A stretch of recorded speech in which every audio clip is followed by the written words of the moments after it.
Okay.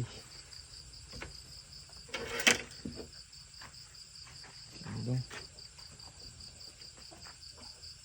Ingat lang ha. Ayaw laglag.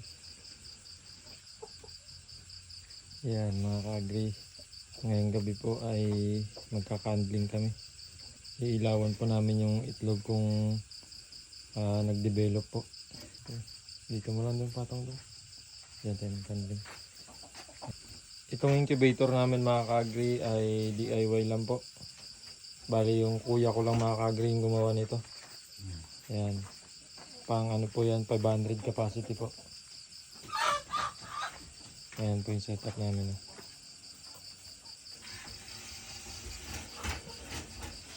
Bali ngayon mga ka-agri, 11 days na po itong ating mga itlog. Ayan. Ayan po lahat. Buti. Ayan. Buti. Oh. Hindi. Iangat mo dong. Wala.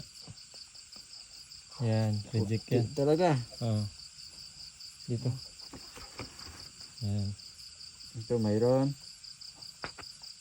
Mayroon. Tapos mga flash. Mayroon. Mayroon. Mayroon. Mayroon. Tumala. Ingatan mo baka mabagsak ka. Meron. Meron dong, meron. Meron. Meron. Wala. Isunod-sunod mo ha. Wala talaga. Yan, wala talaga. Parang meron ba? Wala oh. Oh. Wala nga.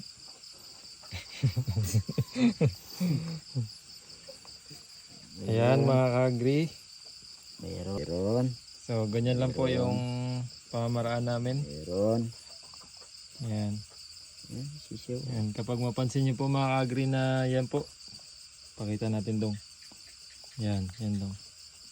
Pag makita nyo mga ka-agri na ganyan, yung may ugat-ugat tapos parang may shadow na sa loob. At saka yan mga ka-agri, mapapansin nyo gumagalaw yung laman niya sa loob mga ka-agri. Sisiw na po yan na nagde-develop na po. Ayan. Ito mayroon. Yan. Ito. Ayan. Nagalaw. Ayan mga ka-agri. Ayan. Ayos, halos lahat meron na. Ayan. Ito naman po mga ka-agri, kung mapapansin nyo po, malinaw po siya mga ka-agri. So ito po yung hindi po nag-develop. So reject po yan. Yan. Mayroon. Mayroon na bilog oh. Hindi. Bilog. Hindi, wala talaga to. Wala ang malinaw. Ayan po. Ito rin. Ito, sige na no. Yan din. Ito. Yan.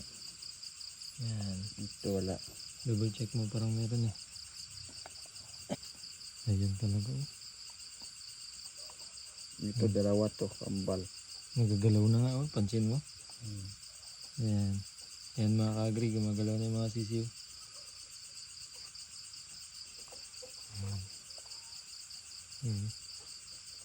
Ililista nyo po mga ka-agri yung mga reject. Ito po yung mga hindi nag-develop. Ilista nyo po yan kasi po dyan po tayo magko-compute ng percentage po ng fertility. Kung maganda po yung performance ng ating mga breeders. Wala Ayan. oh. Oh yan, wala. Sige. Diyan po natin mako-compute mga ka-agri kung maganda po yung performance ng ating mga breeders. Para makita po natin kung ano po yung dapat na i-adjust natin no, sa pagkain, sa mga vitamins.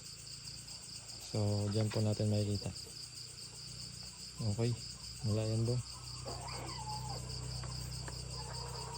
Yung mga ganitong reject na mga ka-agri, pwede na po nating pang ulam to. Kasi wag nyo na pong patagalin kasi masisira lang po yan. Ayan, ang wala talaga. Ayan mga ka-agri, yung mapapansin nyo. Malinaw siya. Yan, ibig sabihin po hindi po na-develop yung o hindi po siya fertile egg. Ayan din. Ayan din daw. Ayan mga ka-agri, kung mapapansin nyo po, gumagalaw na po yung sisiw sa loob. Ayan mga ka-agri. Nakakatuwang tignan. Ayan mga ka-agri, babalik na po namin yung mga itlog. Bali, ayan po. Ito po yung reject natin mga ka-agri. Meron po tayong 27 na itlog na na-reject. Bali, 175 eggs po kasi yung naisalang natin ngayon. Tapos ang reject niya po ay 27 eggs. So nasa 15% po yung reject natin. Bali, meron po tayong 85% na nabuo. So sa 85% mga ka-agri, medyo maganda pong magandang balita.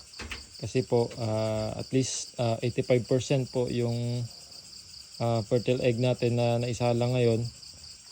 Ibig sabihin mga ka-agri, maganda po yung mga breeders natin. Ganyan, di ba? Oo, yan, ganyan. So mataas yung dong hila-hilain mo konti yun dong. Dapat dito lang siya dong sa gitna dong. Hati lang sila. Yan. Iatras mo lang to. Yan, yan, ganyan.